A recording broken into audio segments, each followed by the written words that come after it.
Good afternoon, everyone. His Excellency, President of the Federal Republic of Nigeria, President Bola Ahmed Tinubu, represented by the Vice President, Senator Kashim Shettima, the Secretary General of the UN World Tourism Organization, Mr. Zurab, the Chairperson of the UNWTO Regional Commission for Africa, Mr. Siadan Fofara, the Executive Director of UN Tourism, Ms. Natalia Bayona, ministers and heads of delegates from Kenya, Rwanda, Zimbabwe, Sierra Leone, Seychelles, Gambia, Morocco, Tunisia, Liberia, Tanzania, Burkina Faso, Zambia, and Burundi. The Minister of Finance and Coordinating Minister of the Economy, Mai Ebong, Mr.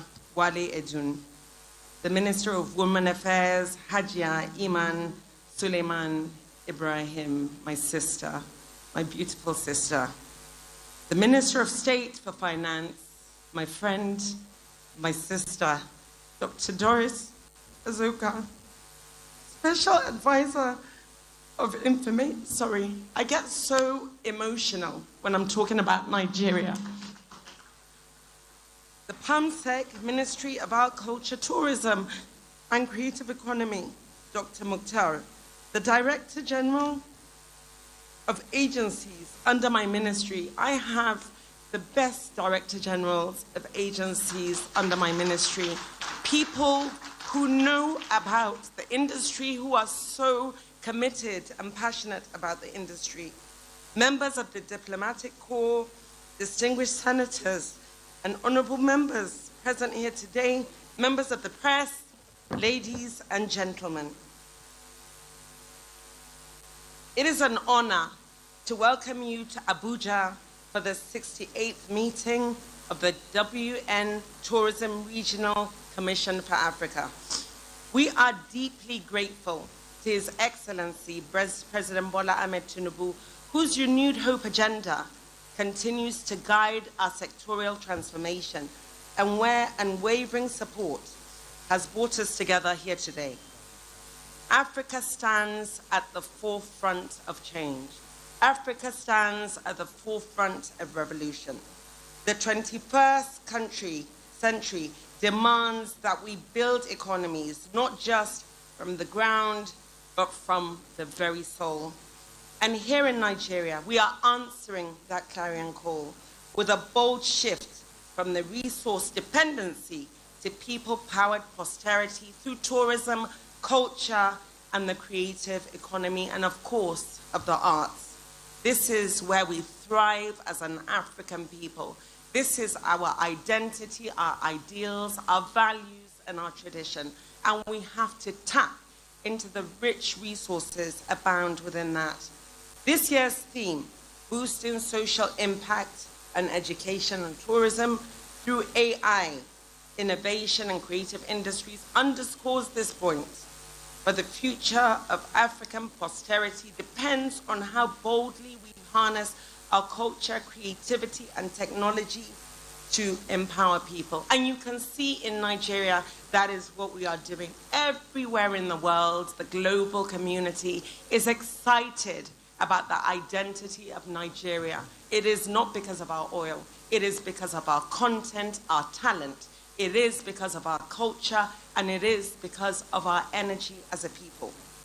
Why do we have to pivot as a nation? And I can tell you, today the global tourism industry is worth over 11 trillion naira, and the creative economy adds more than 2 trillion naira to global GDP. Yes, Africa captures very little in that, less than 5% of global tourism and less than 1% of global creative exports. This is not a deficit or a talent or value, but an investment, visibility and systems. Today, Nigeria invites Africa to close those gaps, Africa to work together, to do a handshake, to collaborate together, to see how we can advance our economies and our societies.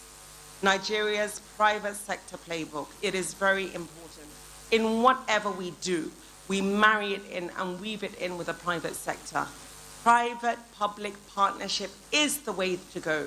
That is the only way, no matter the development, the initiatives we put into play, that is the only way it will have a long-term sustainability that will outlast not only the governments, but that will outlast the administrations and the generations.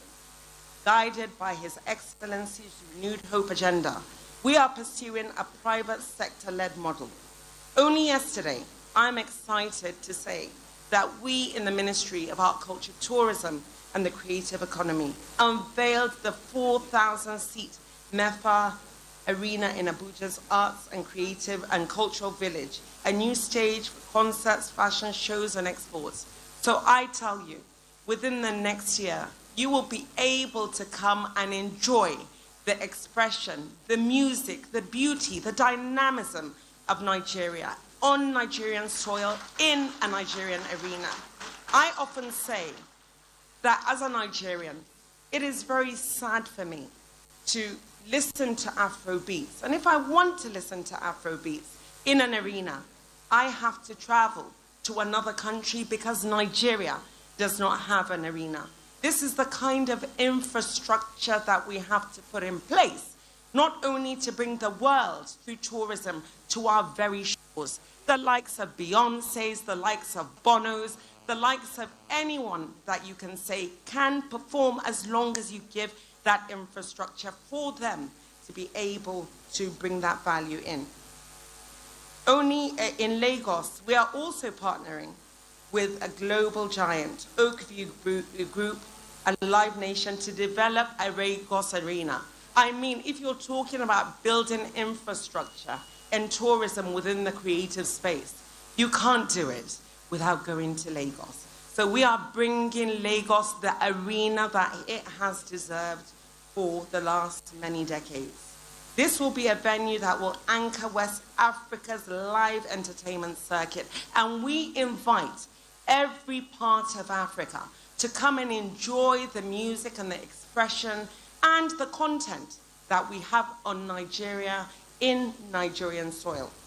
Along our coastline, a landmark partnership with Cocoa Beach is transforming the stretch of pristine beaches from Takwa Bay to Badagry into a tourism corridor, melting blue economy sustainable with world-class leisure. And I can tell you, what we are developing in Cocoa Beach is a sight for sore eyes. No matter where you go in the world, you will not find the kind of leisure and the infrastructure that we are working with Mr. Richard in the private sector to ensure that we put in Cocoa Beach.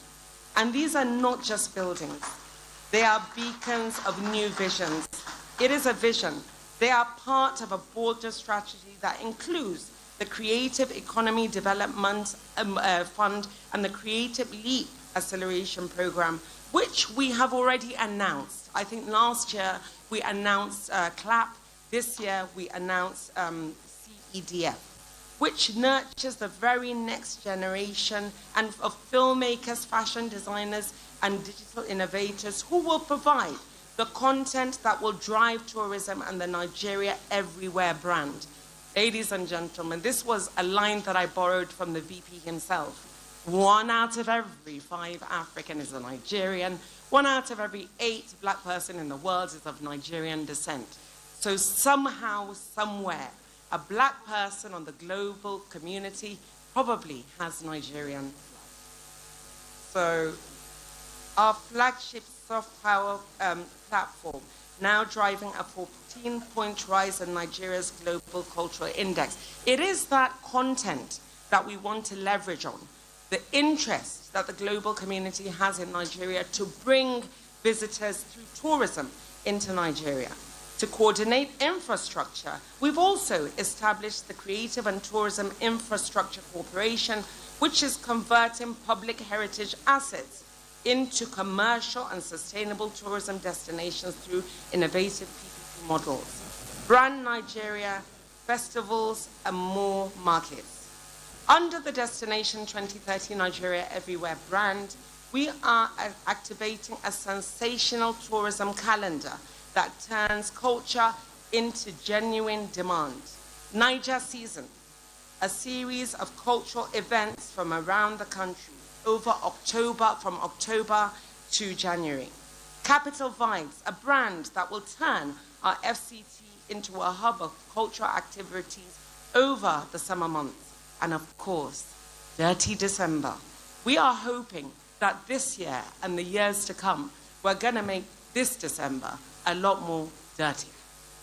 So now, our legendary end-of-year experience events anchored in Lagos. We invite the whole world to come into Lagos this December to experience what it is to be a Nigerian.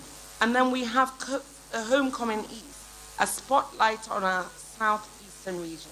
These brands convert holidays into jobs, flights, hotel nights, and small business revenue, while amplifying Nigerian stories to the world. Call of collective action. Ladies and gentlemen, this is a call for collective action, because no matter what we think we can do within our small societies and communities, we can do more when we work together. Colleagues, this 20th century was powered by hydrocarbons. The 21st future will be powered by human imagination. This gathering is an opportunity to build that future together. And I hope in the next couple of days, we will be engaging and having ideas and exchanging ideas and building the starts of collaborations and corporations that will really boost this partnership that we're looking for in Africa. And we, as Nigeria, our hands are open and we're looking for partnerships. So anyone that feels that they can add value to us and we can add value to them, please, please, you are welcome to sit and talk with me to see how we can boost our culture, creative industry, and of course, tourism. Let us envision integrated visa regimes. It is very important for us to do that. Cross-border tourism corridors and shared storytelling platforms. We have to tell our stories ourselves. Nobody can define us better than we define ourselves. Let us invest in African talent with the same intensity that the world once invested in oil and gas, because we have more to lose now and we have more to gain. It is our collective, it is our culture, it is what our forefathers expected, it is what our brethren and the future generations expect from us. Let us reimagine Africa, not as a collection of emerging markets, but a cultural superpower, a continent whose stories move the world and whose destinations redefine global tourism. Nigeria stands ready to lead and to partner, to collaborate and to invest. And I invite you to enjoy the hospitality, the dynamism, the experience of being in Nigeria in the next couple of days. And we start in this very hall. Everything that you see here that looks like decoration is decoration. But as Nigeria, of course, we're that little bit more creative. But you are welcome to engage with the traders and also buy things. We have food outside. People are cooking jollof rice.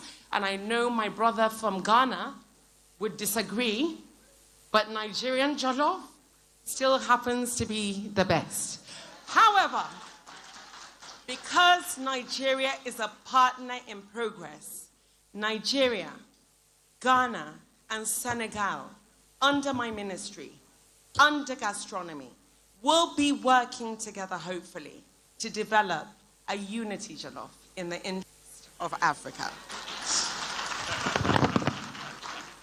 Like I said, I'm really passionate about Nigeria, and I'm passionate about Africa, and I'm passionate about the young generation, and I'm passionate about my sisters, my family, and I'm passionate about the vision and the mission and the commitment that President Bola Ahmed Tinubu has. I believe in it, and I believe because of that vision of renewed hope that he has, Nigeria will take its place in the Committee of Global Nations. We will not be a a developing nation anymore. We are on our way to a developed nation. And I pray the same for every single African country here.